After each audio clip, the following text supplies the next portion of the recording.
Yeah, malo bago chapter.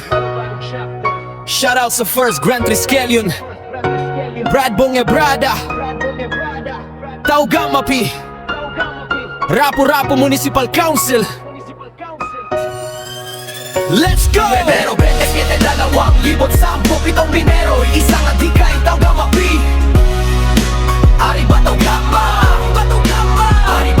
Pero 27, 2,010 pitong minero, isang adikay Tauga Mapi. Ari ba Tauga Ma? Ari ba Tauga Ma?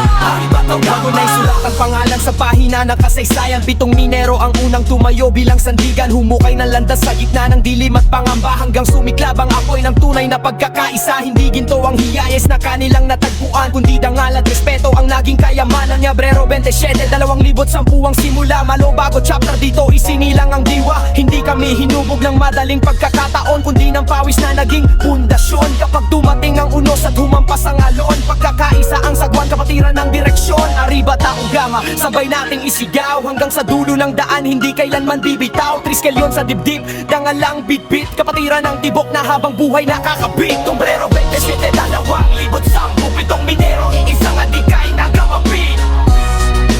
Ari ba Tauga Ma? Ari ba Tauga Ma?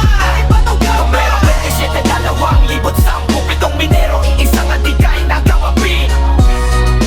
Ari ba Tauga Ma? Ari ba Tauga Ma? Malubago ang ugat, kapatiran ng sanga, respeto ang bunga sa bawat pagsasama. Kapag may isang nanghina, lahat ng sasalo, dahil ang tunay na Triskelion walang inihiwang tao. Pagpupugay sa mga unang nagtayo ng halige, na hanggang ngayon ay gabay sa bawat sandali. Shoutout kay Brad Bong Ebrada, unang Grand Triskelion, ang iniwang pamanay, nagsisilbing inspirasyon sa bawat bagong kapatid na patuloy na lumalaban. Bitbit ang aral ng mga naunang pinagdaanan, habang may pusong tumitibok para sa kapatiran. Mananatiling buhay ang malubago sa kasaysayan.